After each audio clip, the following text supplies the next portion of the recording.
Jesús es el Cordero de Dios que quita el pecado del mundo. Todos hemos escuchado esta frase, ¿no? ¿La escuchaste alguna vez?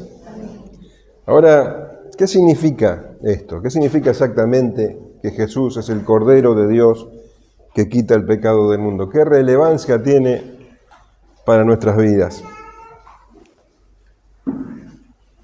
Bueno, para entender esto, para entender por qué Jesús es el Cordero de Dios que quita el pecado del mundo, tenés que primero entender que Dios es santo. La Escritura dice que es santo, santo, santo, y que el ser humano es pecador. Que el pecado separa al hombre de Dios y que la paga del pecado es muerte. La paga del pecado es muerte. Y cuando dice muerte, no se refiere solamente a la muerte física, sino también a la muerte espiritual. Esto significa que el hombre está, muerte quiere decir separación, que el hombre está separado de Dios y, bueno, que cuando esto si el hombre no se arrepiente, ¿verdad? Entonces un día quedará definitivamente separado de Dios, para siempre, eternamente. Es el infierno. Es lo que conocemos como infierno. Eso es lo que el hombre merece, el ser humano merece, por su causa de su pecado. Sin embargo, Dios en su infinita misericordia permitió que el pecador arrepentido presentara un sustituto que pague por sus pecados. Esto es lo que se conoce como expiación. Expiación es la eliminación de la culpa del pecado a través del sacrificio de otro. Por eso Dios estableció el sacrificio del Cordero. En Levítico 17:11 leemos: porque la vida de la carne en la sangre está, y yo os la he dado para hacer expiación sobre el altar por vuestras almas, y la misma sangre hará expiación de la persona.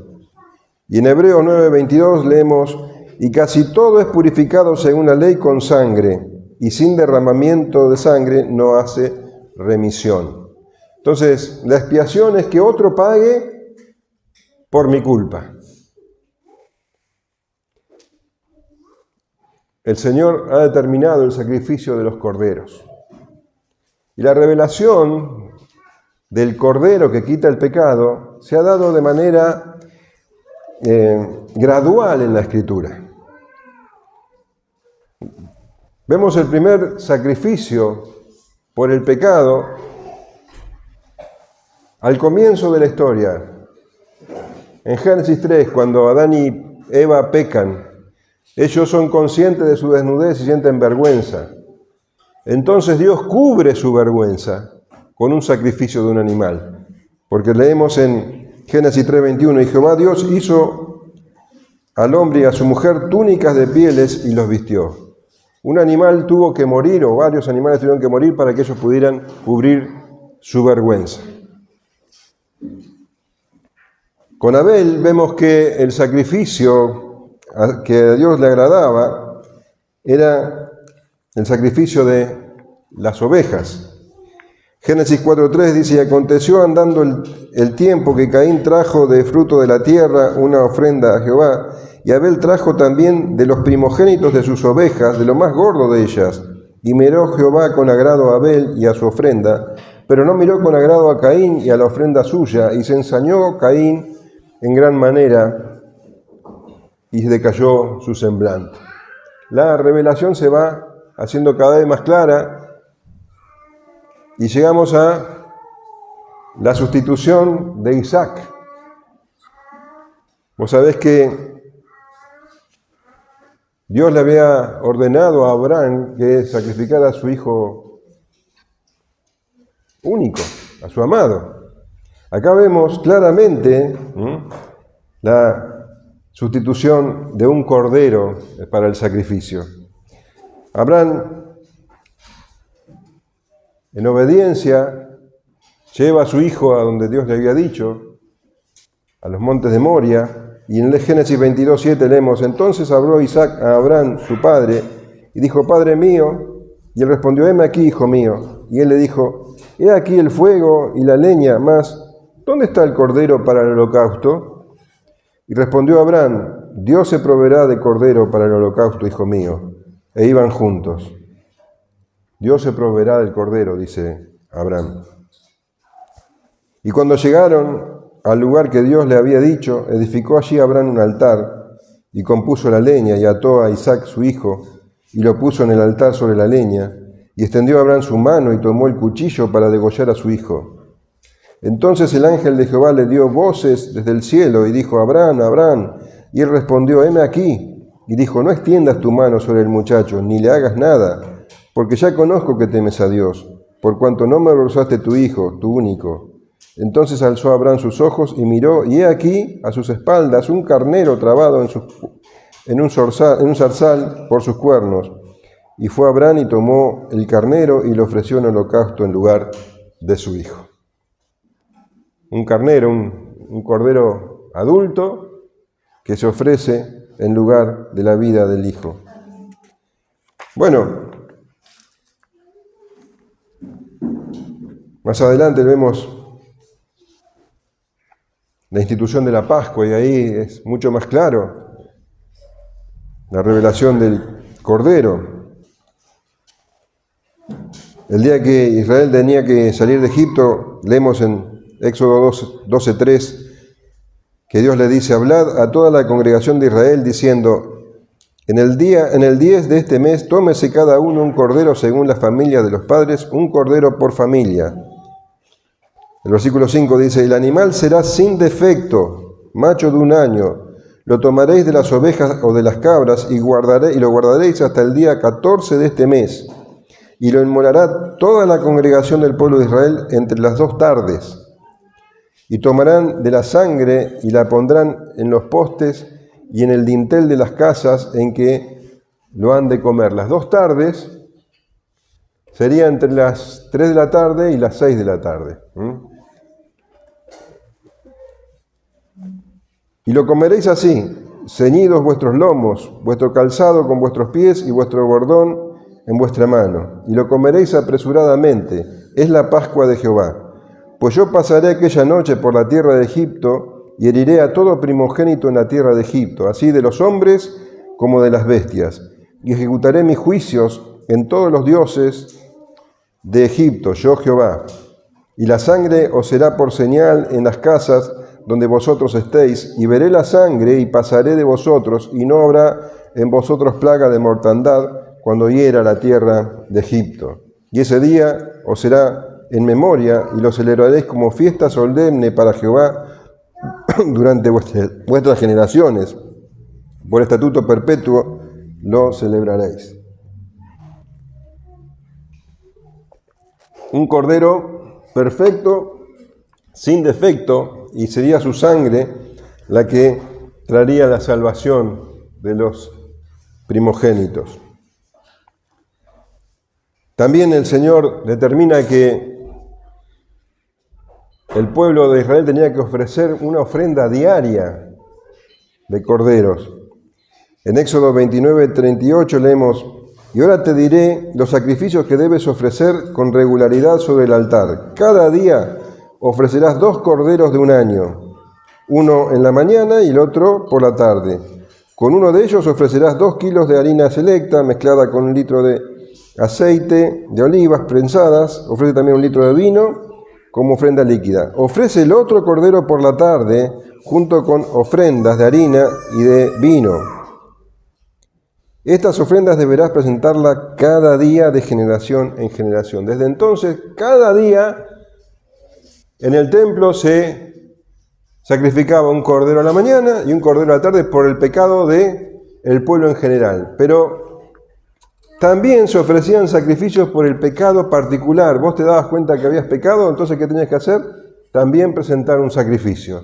Levítico 5:5 dice: cuando te des cuenta de tu culpabilidad en cualquiera de estos casos, deberás confesar tu pecado. Entonces deberás llevarle al Señor como castigo por tu pecado una hembra del rebaño, ya sea una oveja o una cabra.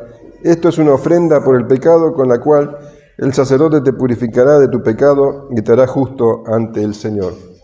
Sacrificios y sacrificios todos los días por el pecado.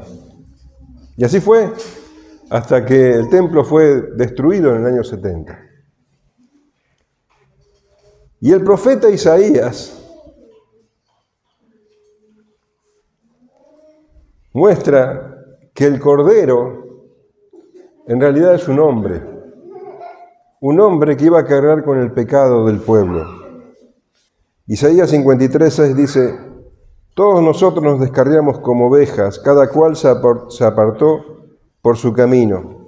Mas Jehová cargó en él el pecado de todos nosotros. Angustiado él y afligido, no abrió su boca. Como cordero fue llevado al matadero, y como oveja delante de sus trasquiladores, enmudeció y no abrió su boca. Con todo eso, Jehová quiso quebrantarlo, sujetándole a padecimiento. Cuando haya puesto su vida en expiación por el pecado, verá linaje, vivirá por largos días, y la voluntad de Jehová será en su mano prosperada. Verá el fruto de la aflicción de su alma y quedará satisfecho. Por su conocimiento justificará mi siervo justo a muchos, y llevará las iniquidades de ellos. Por tanto, yo le daré parte con los grandes, y con los fuertes repartirá despojos, por cuanto derramó su vida hasta la muerte, y fue contado con los pecadores, habiendo llevado él el pecado de muchos, y orado por los transgresores. Como te decía, la revelación del Cordero va creciendo, se va haciendo cada vez más clara, y vemos que el Cordero debía ser provisto por Dios, y que sería el sustituto del sacrificio. El Cordero salvaría a los hijos primogénitos, debía ser sin defecto. El Cordero cargaría el pecado del hombre. Sería un hombre que haría el sacrificio sin abrir su boca, y haría que muchos fueran justificados por el hecho de conocerlo. Ese fue el Cordero de Dios que quita el pecado del mundo que Juan señaló cuando lo vio al Señor Jesús. El Señor Jesús reunía en él todas las profecías y había venido como el Cordero para quitar el pecado del mundo, no de todas las personas del mundo, sino las personas del mundo que creyeran en él. Y ahora había llegado el momento. Todo lo que venimos leyendo en el Evangelio de Lucas nos trae hasta aquí. Todo se encamina hasta este día. Y el Señor le había anunciado muchas veces a sus discípulos lo que iba a ocurrir ahora.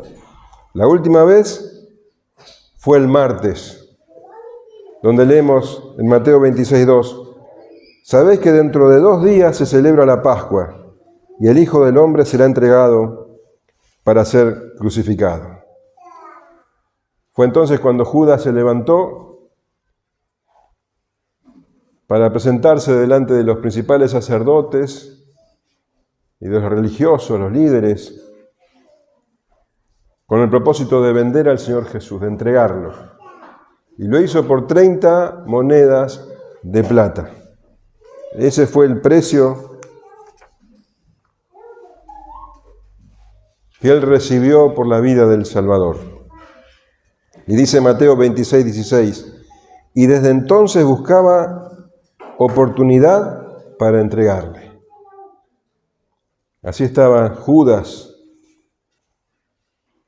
agazapado entre los 12, buscando la oportunidad de entregar al Señor. Y llegamos hasta el jueves. Evidentemente no había encontrado ninguna oportunidad el miércoles. Y llegamos hasta el jueves. el día 14 del primer mes de Nisán, el día en que se celebraba la Pascua y comenzaba la semana de la fiesta de los panes sin levadura. Ese jueves por la tarde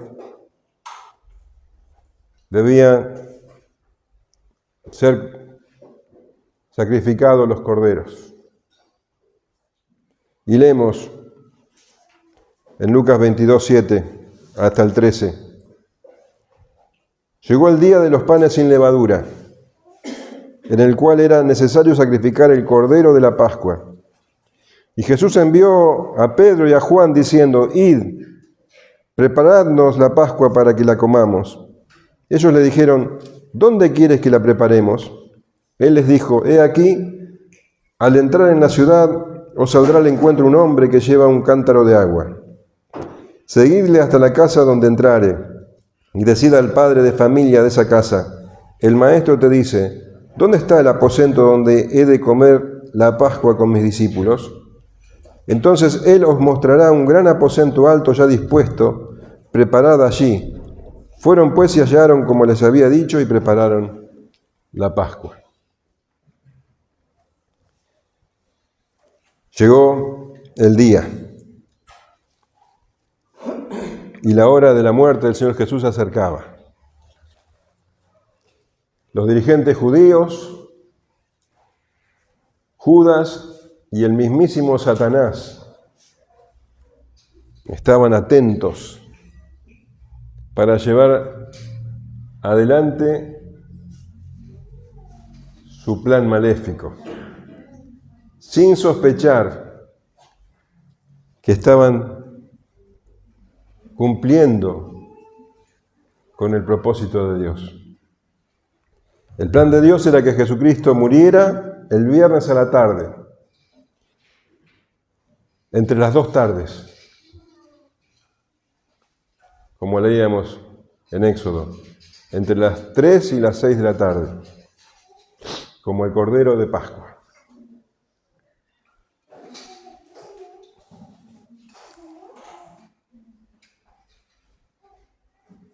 Te voy a hacer una aclaración y espero que sea una aclaración y que no oscurezca. Leemos que Jesús manda a sus discípulos a preparar el cordero el jueves a la tarde y celebran la Pascua a la noche, ¿no es cierto? Pero también leemos que Jesús es crucificado el viernes,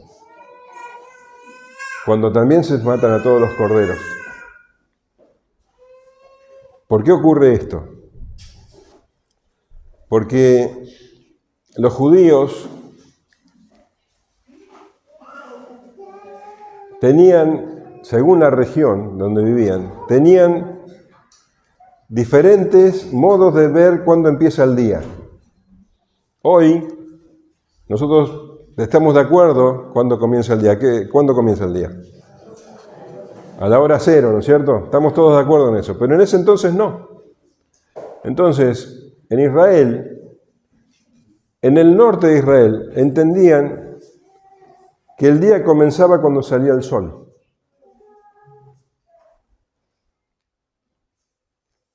Los del sur entendían que el día comenzaba cuando se pone el sol. ¿Sí? Entonces, el día 14, para algunos, comenzaba el jueves, a la mañana. Y para otros, el día 14 comenzaba el jueves a la noche. Y hacían el sacrificio al día siguiente. ¿Se entiende? Esto era conveniente, porque si tenían que sacrificar todos los animales en el mismo día, estamos hablando de miles y miles, no era posible. En cambio, de esta manera se podía dividir la matanza de los animales en 2 días. Entonces, ¿se entiende? Por eso, ¿se entiende? Por eso se sacrificaron el jueves corderos y también el viernes.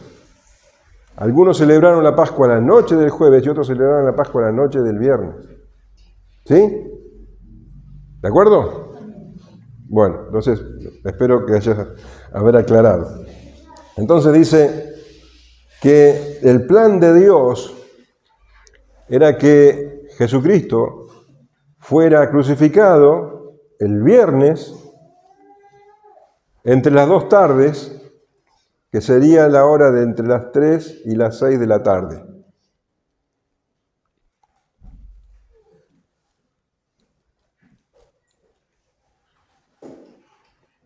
Y el Señor sabía la intención de Judas. Él sabía que Judas estaba atento, agazapado, esperando la oportunidad de traicionarlo.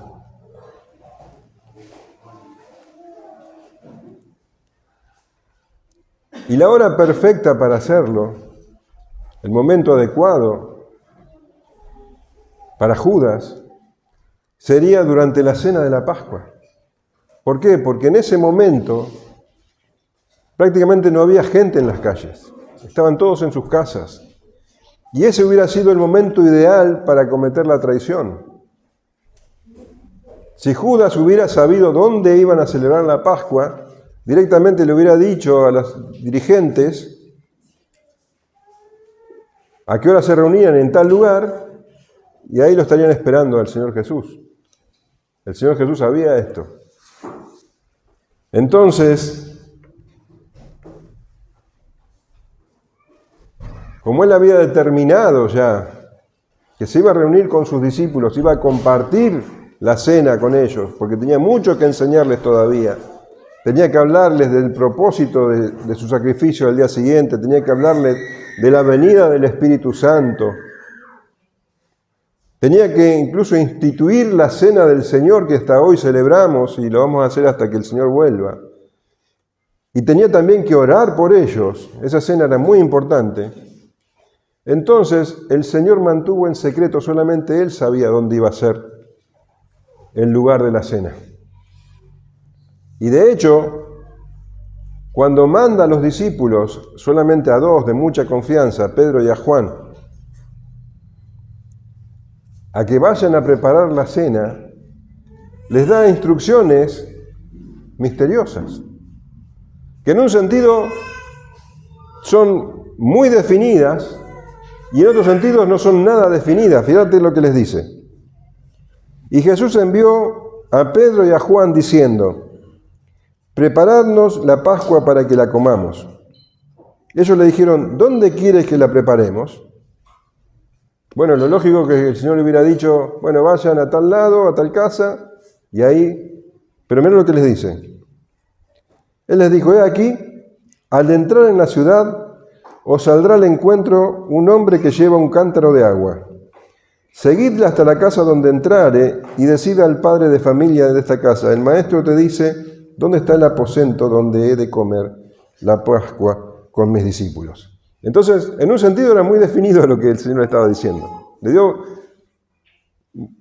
muy claras indicaciones.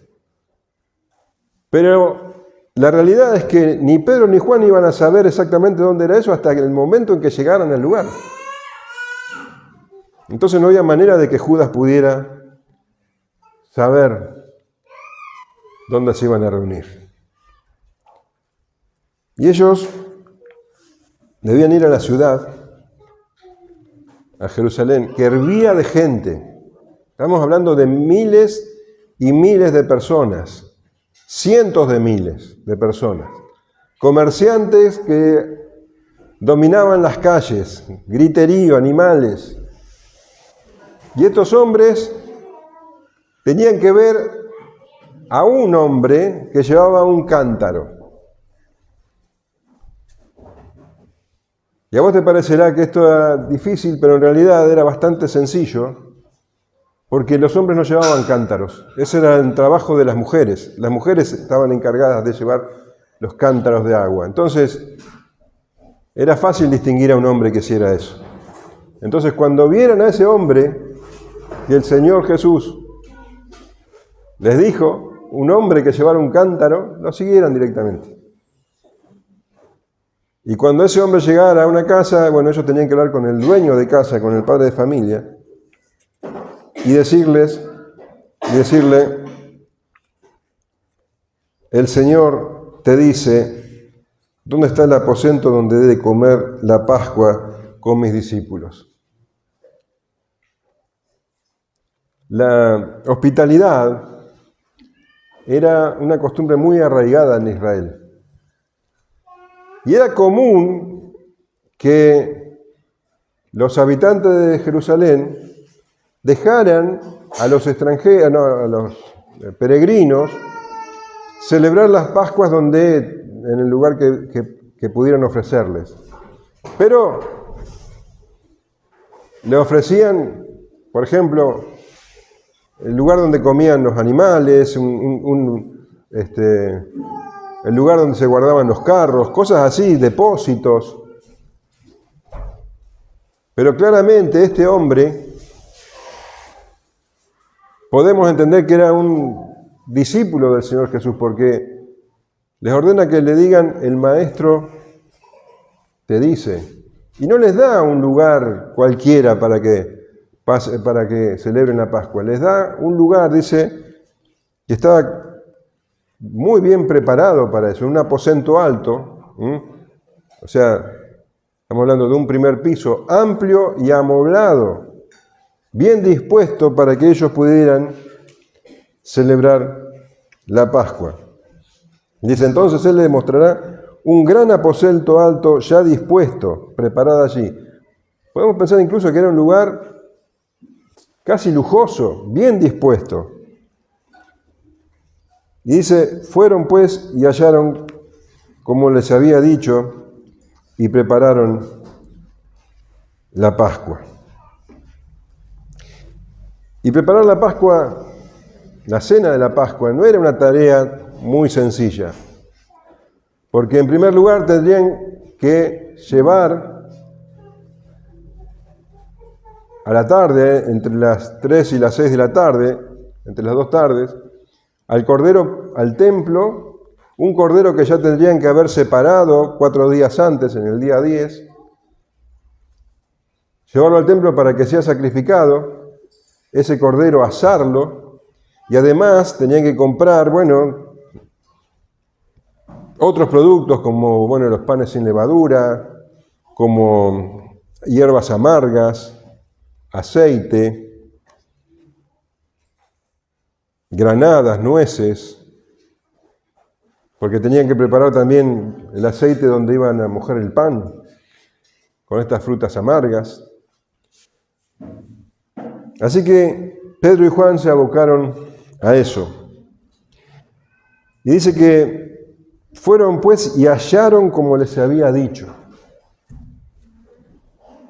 Y Lucas resalta esto, porque la pregunta que nosotros nos surge naturalmente es, ¿cómo sabía el Señor de ese hombre que iba a andar caminando por ahí con un cántaro de agua?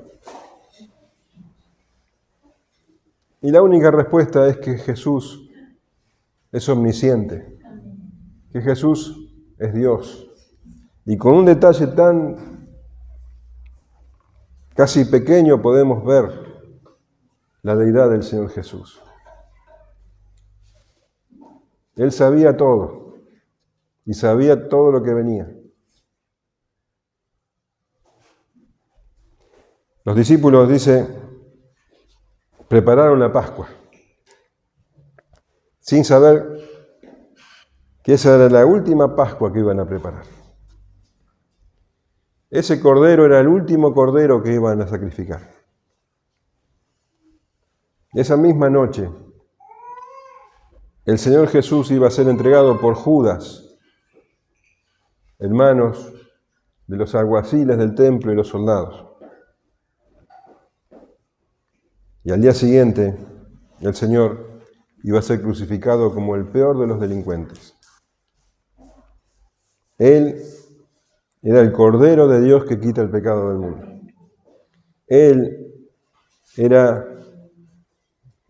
el sacrificio perfecto, sin defecto. Él no abrió su boca, porque estaba entregándose a sí mismo en sacrificio para expiar el pecado de todos aquellos que creerían en Él. Ese era el plan de Dios.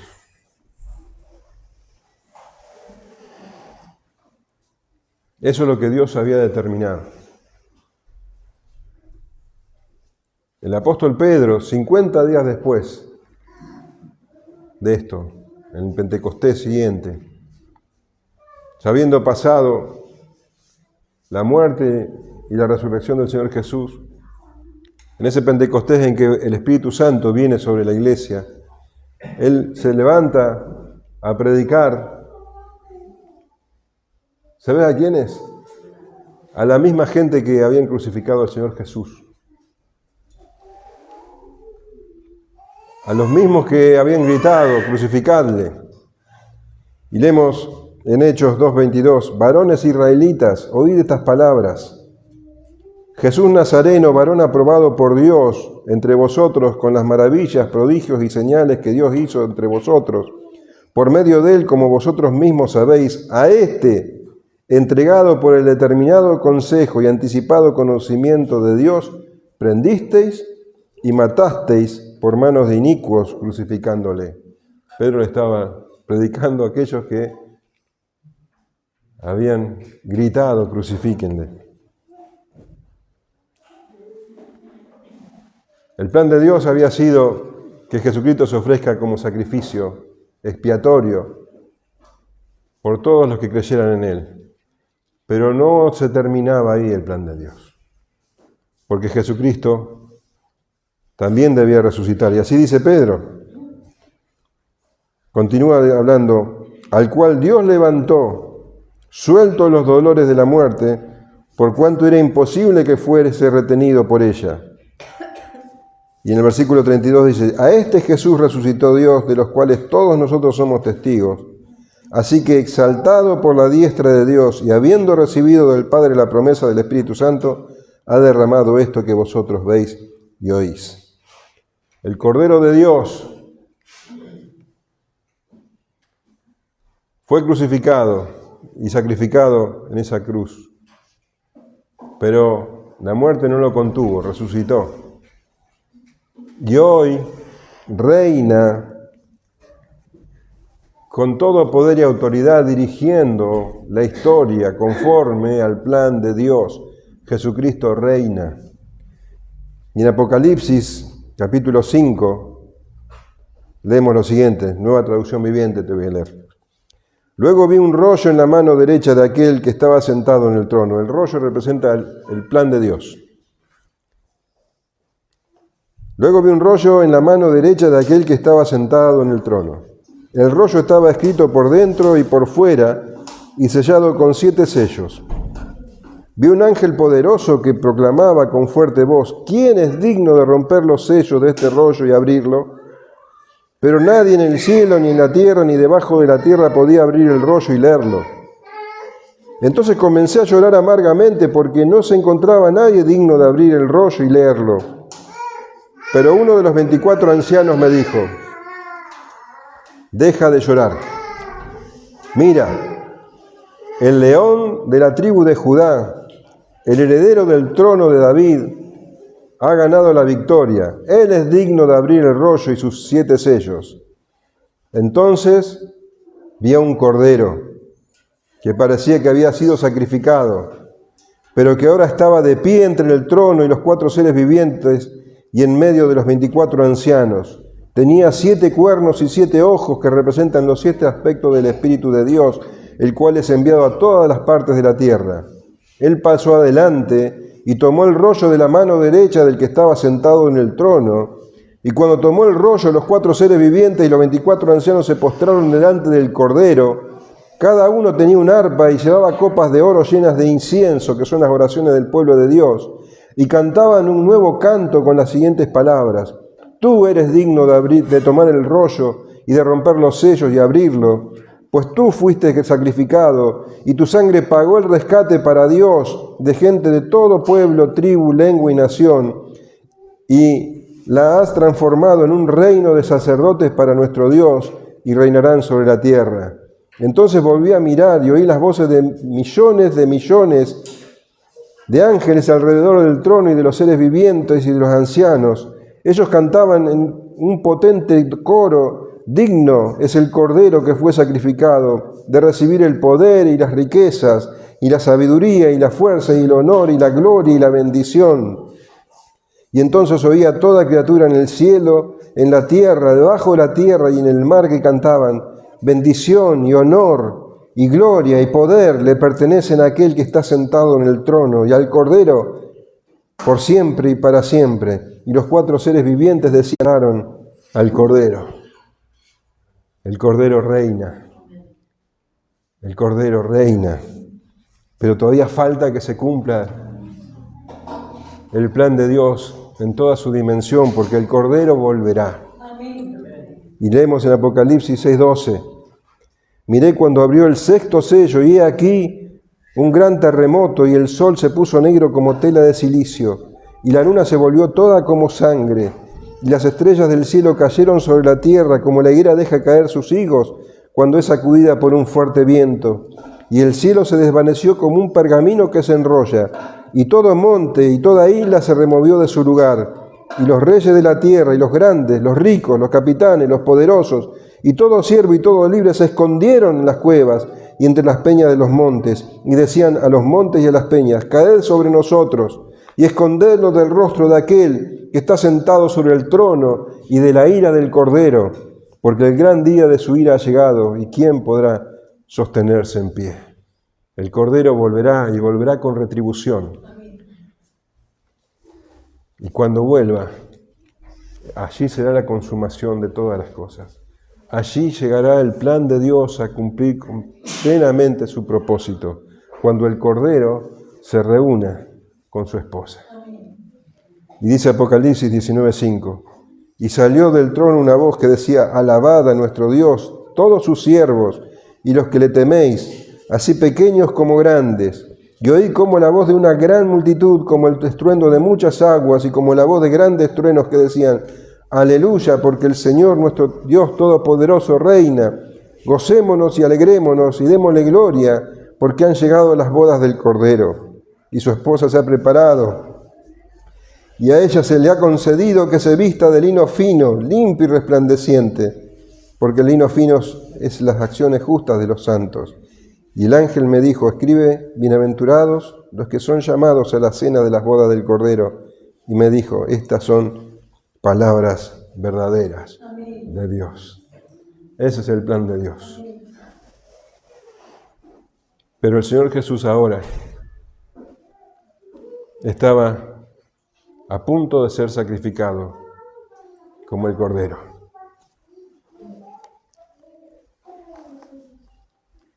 Y yo te voy a hacer las mismas preguntas que le hice a la gente que bauticé. ¿Crees esto? ¿Crees que Jesús es el Cordero de Dios que quita el pecado del mundo? ¿Crees que Jesús es el Hijo de Dios? ¿Crees que Dios lo levantó de los muertos? ¿Crees que el Cordero reina y que volverá?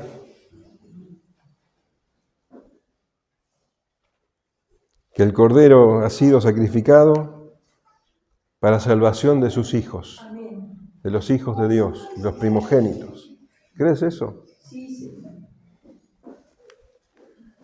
Entonces vos sos uno de esos primogénitos. Entonces vos sos uno de los bienaventurados, de los invitados a las bodas del Cordero. A Él sea la alabanza, la gloria, el honor por los siglos de los siglos. Amén.